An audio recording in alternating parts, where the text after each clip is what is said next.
Madam Chair, Eritrea, as any other country, is faced with challenges in the protection and promotion of human rights.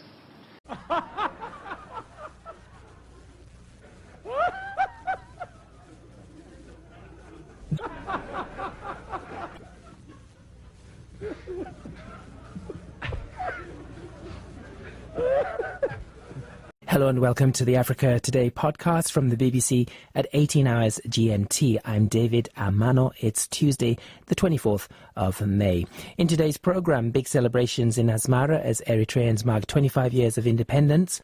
Mary Harper is in the capital, Asmara. You have been to Eritrea before. This is your second visit anyway. So, when you say things are so different, some things are so different from any other countries, explain that a bit. It is not a democracy in Eritrea. There's no parliament. They've only ever had one president. There's no free press. And also, all young people, they spend their final year of school in a big camp far away. And after that, they have to do some military training. Every single person in this country has to do some form of national service.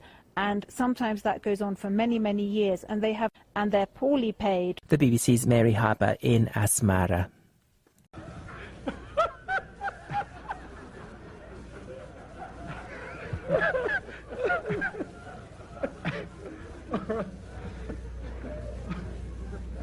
Distinguished delegates, I call to order the 36th meeting of the Third Committee of the 72nd session of the General Assembly.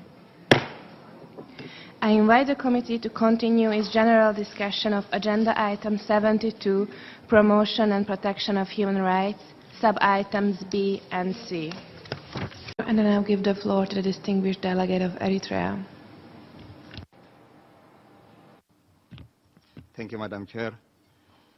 International human rights mechanisms are created to promote and protect human rights and fundamental freedoms of all on the basis of equality, objectivity, non-politicization, universality, and non-selectivity. Last week, most member states of the United Nations rejected the manipulation of human rights for political end and insisted that human rights can only be promoted through dialogue and engagement with countries concerned through the Universal Periodic Review. Unfortunately, in some cases, these principles are violated by few who chose to utilize human rights instruments as a tool for political coercion and pressure. Madam Chair, Eritrea has been subjected to a politically motivated and confrontational country-specific mandate for the past 6 years.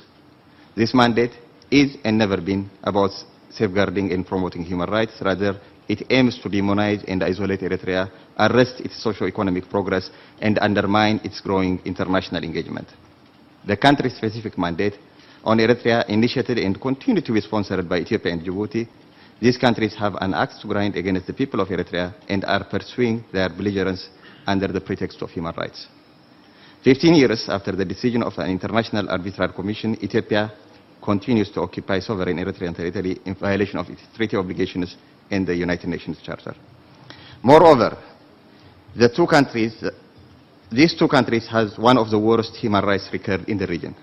One is ruled by ethnic minority whose human rights record in the past 2 decades can only be described as egregious. It is responding to the legitimate demands of its citizens through excessive use of force, mass killings, imprisonment. It has refused multiple requests from international bodies, including the Office of High Commissioner for Human Rights, for independent investigation. It is ruling one of the most populous countries in the continent by fear through a martial law.